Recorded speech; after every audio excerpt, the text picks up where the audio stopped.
नमस्कार मंडळी, आजच्या व्हिडिओमध्ये आपले खूप स्वागत आहे. आपल्या राजगुरुनगरमध्ये अशी खूप ठिकाणं आहे जी अनेक लोकांना माहिती नाही आहे. जी मला माहिती पडली त्याच्यामुळे मी तुम्हाला दाखवतोय. आपल्या राजगुरुनगरमध्ये भीमा नदी पहा किती सुंदर आहे.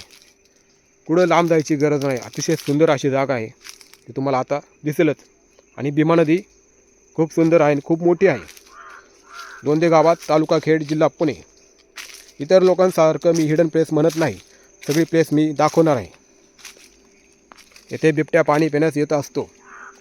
इथे शेकोटी केली आहे लोकांनी. हे पहा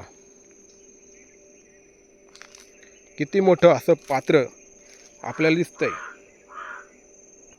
येथे बिबट्या पाणी पितोय. चाकण, मोशी, कुरळी, चिंबळी, बोसरी, पुणे ह्या भागापासून खूप दूर असलेला असा भाग आहे जिथे ग्रामीण जनजीवन आपल्याला पाहायला मिळते. अतिशय स्वच्छ सुंदर हवा, निवांत जीवन. शहरातील लोकांना अशा भागाचं खूप आकर्षण असतं. त्याच्यामुळे तुम्हाला अशी माहिती आपल्या चॅनलवर पाहायला मिळेल. म्हणून आपण सबस्क्राईब करा आणि आपल्या मित्रांना सुद्धा सांगा. हा भाग गावापासून दूर, शहरीकरणापासून दूर आहे. त्याच्यामुळे इथे आपल्याला बिबट्या आढळू शकतो. त्याच्यामुळे येताना 2 माणसांनी यावं, जेणेकरून बिबट्या आपल्या हमला करणार नाही. मी सध्या एकटा आलेलो आहे, तरी पण मी हातात सुरक्षित म्हणून काठी घेऊन आलेलो आहे.